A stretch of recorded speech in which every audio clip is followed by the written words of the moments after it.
What I look for when I'm seeking out new talent is a variety of things. I mean, obviously certain looks obviously appeal, or what I'm looking for at that current time.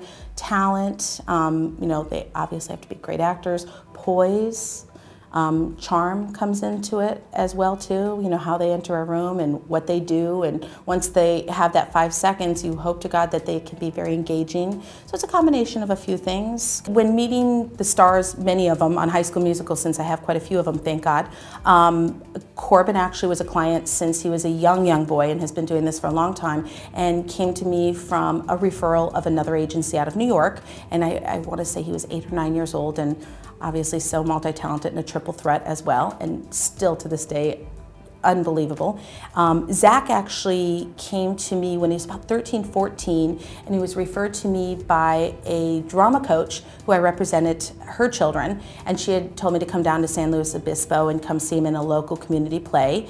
And with Zach, I loved his parents. Let me start with, he's got fantastic parents, which has a lot to do with it, since you're going to be speaking to them daily. His mother was also very committed and just really in it to win it for Zach, to help him and get him, because they actually continued to live in San Luis Obispo and made a 3-hour drive-in to go to appointments, and never once did they, you know, give me any complaints, and they were always really excited about coming in.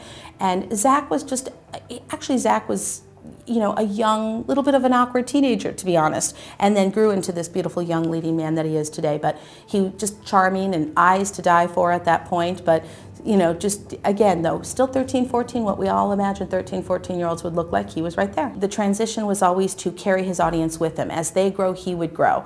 And I believe that that's been the case with many of my clients who have transitioned from young talent into young adults, and obviously onwards and upwards, but they try to hold on to their audience, not leave the audience behind, which I think is actually really crucial. The ones that tend to rebel against it usually doesn't work, because they're still holding on to who they know them as, and sometimes it could be when they were 13, 14, or maybe when they're 18, 19, but I think to grow with the audience is very important.